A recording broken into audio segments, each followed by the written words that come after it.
Hi అందరూ ఎలా ఉన్నారు? బాగున్నారా? బాగుండాలనే కోరుకుంటున్నాం. ఒక మంచి స్వీట్‌తో మళ్ళీ మీ ముందుకొచ్చాను. రవ్వ లడ్డు అంటే చాలా ఇష్టం కదండీ! అది ఎలా తయారు చేయాలో ఇప్పుడు చూపిస్తాను. ఫస్ట్ స్టవ్ వెలిగించి ఒక పాన్ పెట్టుకొని దాంట్లో కొంచెం అంటే నెయ్యి కానీ, డాల్డా కానీ ఏదైనా పర్వాలేదు. అది వేసుకోండి. వేసుకున్న తర్వాత బాగా కరగాలి. కరిగిపోయిన తర్వాత నెయ్యి వేసిన తర్వాత కరిగిన తర్వాత ఉప్మా రవ్వ ఉంటుంది కదండి, గోధుమ రవ్వ తీసుకొని మన క్వాంటిటీ బట్టి నేనైతే హాఫ్ కేజీ తీసుకున్నాను. హాఫ్ కేజీ గోధుమ రవ్వ అందులో వేయాలి. నేతిలో బాగా వేయించాలండి. నేతిలో బాగా వేయించుతుంటే కొంచెం కలర్ అటు ఇటు షేడ్ అవ్వాలి, అంటే పచ్చి వాసన పోయే వరకు దాన్ని వేయించుకోవాలన్నమాట. హాఫ్ కేజీ కూడా మనం పచ్చి వాసన పోయే వరకు కొద్దిగా వేయించుకుంటే బాగుంటుంది. వేయించుకున్న తర్వాత దాన్ని ఒక బౌల్లోకి తీసుకోవాలి.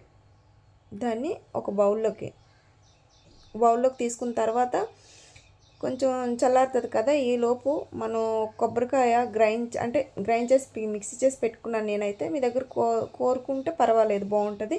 నా దగ్గర కోరుకునేది లేదు కాబట్టి మిక్సీ చేసి పెట్టుకున్నాను. ఇలా మిక్సీ చేసింది ఇలా నూకలో వేసుకోవాలండి.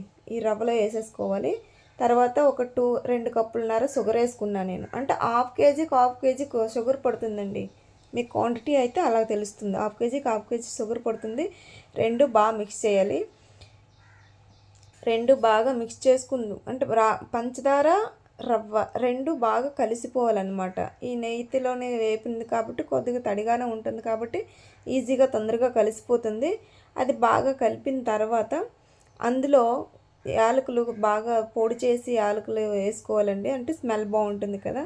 తర్వాత వెండి కిస్మిస్ ఉంటుంది కదండి, ఆ కిస్మిస్ వేసుకోవాలి. మన ఇష్టం, అది ఎంతైనా వేసుకోవచ్చు. కాజు వేసుకోవచ్చు, అన్నీ వేసుకోవచ్చు. కాజు వేసుకోవచ్చు, కిస్మిస్ వేసుకోవచ్చు.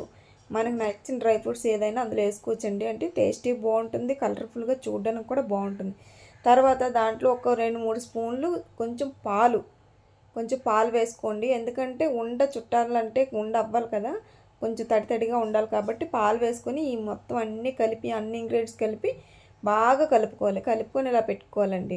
ఒకవేళ కొద్దిగా ఇంకా పొడిగా ఉంది, సరిపోలేదు అనుకుంటే కొద్దిగా పాలని యాడ్ చేసి కూడా కలుపుకోవచ్చు మనం. ఇంకా అది బాగా కలిపిన తర్వాత చూడండి ఇలా వస్తుంది, చూసారా?